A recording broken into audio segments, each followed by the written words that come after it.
Last time, we learned how to debug Python code in PyCharm.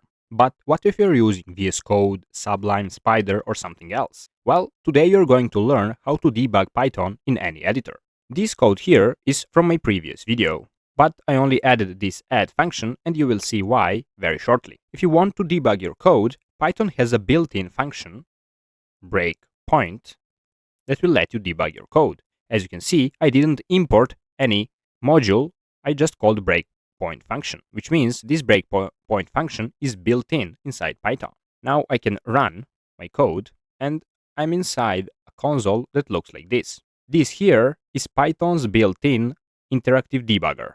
Why interactive? Because you can send some commands and it will give you output based on those commands. Now we're going to learn some of them. For example, if I write n, this is next line command.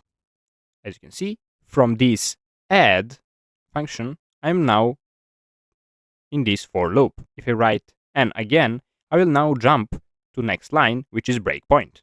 As you can see, now I'm inside breakpoint. When I write n again, now I am inside this add. But if I write s, now I am inside this add function.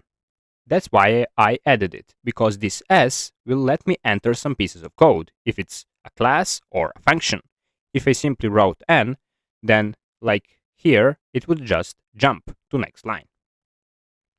And now when I write n, this will now show you that append. As you see, b.append. If I write n again, now I'm again at append because now I returned it.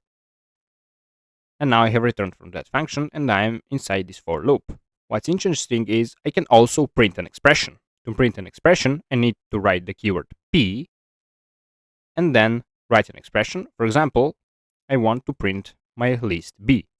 As you can see, my list b has two elements now.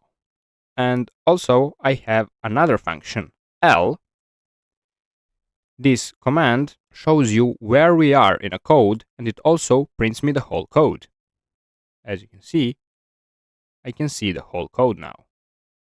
Next useful function is function c, which is short for continue. This will skip the iteration. I mean, not skip the iteration, but go straight to the next one, which means if we were inside this for, we're going to go again to this for, but we will skip one iteration, go through one iteration. And when I write enter, we've skipped to that next iteration. If I want to quit this mode, I can simply write q. And as you can see, my code ended. If this video helped and you want to learn how to debug in PyCharm, go watch my previous video. It covers everything step by step. And hey, don't forget to subscribe so you never miss a new Python tutorial.